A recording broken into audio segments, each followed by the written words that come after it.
Hi hello నమస్తే Navabhoomi news కి స్వాగతం. ఆమె నిలిచి గెలిచింది.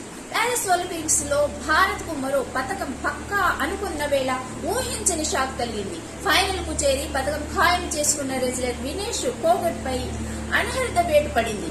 50 కేజీల విభాగంలో ఆమె 100 గ్రాములు ఎక్కువ బరువు ఉండటంతో వేటు వేస్తున్నట్టు ఒలింపిక్ సంఘం తెలిపింది. ఆటల్లో జయాపజయాలు ఉంటాయి. అనిశ్చితి ఆఖరి వరకు వెంటాడుతుంది. చివరి అంకంలో ఆట ఒక్కసారిగా మరుపు తిరగవచ్చు. అంతవరకు విజేత అనుకున్న వారిని పరాజితులుగా కింద పడేయవచ్చు. ఊహకు అందినప్పుడు, ఉత్సాహాలతో ముంచెత్తినప్పుడు, ఉద్వేగాలు రేపినప్పుడు ఆట నిజానికి మరింత అందంగా ఉంటుంది. పరాజయము బాధించని సందర్భాలు ఉంటాయి. కానీ ఇప్పుడు జరిగింది అది కాదు. వినేష్ ఫోగట్ గుండె బద్దలైంది. కోట్లాది మంది భారతీయుల ఆశలు ఆవిరైపోయాయి. ఆమె ఇంకా ఒడిలో నిలబడింది. గురి చూసి ప్రత్యర్థిని కూల్చుకోకుంటే ప్యారిస్ నుంచి బంగారం తెస్తుందనుకున్న ఈ క్రీడాకారిణి కథల రంగం నుంచి ముందే నిష్క్రమించింది. ఆశలని అడియాసలు చేసిన దేశం ఆమె కన్నీరు తోస్తుంది. నిలువెత్తు బంగారములకు అంటూ హారతులు పడుతున్నది. పసిడి పథకము కోరుకు దూరమైన అంతవరకు రావడానికి, ఆ ఎత్తుకు చేరడానికి ఆమె పడిన శ్రమ, చేసిన యుద్ధం అసామాన్యమైనదని ఆమె కుప్పకూలింది. కన్నీరు పెట్టుకుంది. ఆసుపత్రి పాలైంది కూడా.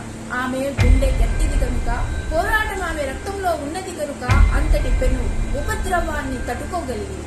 కొద్ది గడియల ముందు తన చేతుల్లో ఓడిన ఓ క్రీడాకారిణి ఫైనల్ కు ఎగవాగటము, తాను మాత్రం అనర్హురాలిగా మిగిలిపోవడం విషాదకరమైన పరిణామం. ఆమె కోసం ప్రత్యేకంగా కొందరు శిక్షకులు, నిపుణులు ఉన్నప్పుడు అతి తక్కువ సమయంలో 2 కిలోల బరువు పెరగడం ఎలా సాధ్యమైందని కొందరి ప్రశ్న.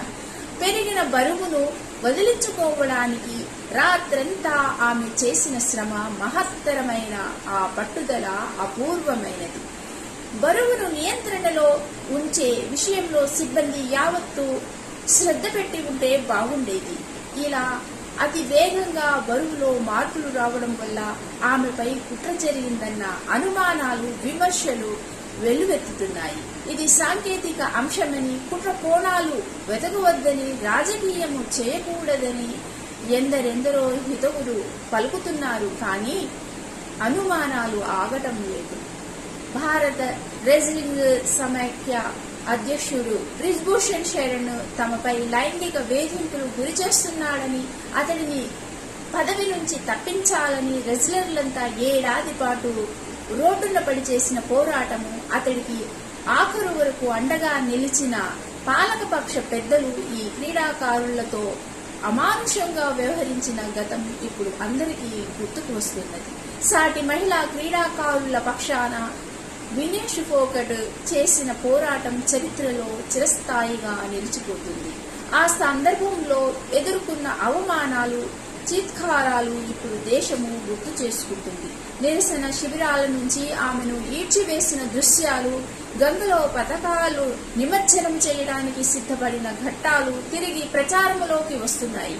తమ గోడు ఏమాత్రమూ పట్టించుకోని పాలకుల పట్ల ఆగ్రహంతో, ఆవేదనతో ఆమె అప్పట్లో ఆటల మీద విరక్తిని ప్రదర్శించినప్పటికీ తరువాత మనసు మార్చుకొని ఒలింపిక్స్ కోసము సర్వసన్నద్ధమైంది. దేశం కోసము సర్వశక్తులు వడ్డించింది. రాష్ట్రపతి, ప్రధాని, విపక్ష నేత, విభిన్న రంగాలకు చెందిన ప్రముఖులు ఇచ్చిన సందేశాలు ఈ సమయంలో ఆమెకు ఎంతో ఉపశమనం ఇస్తాయి.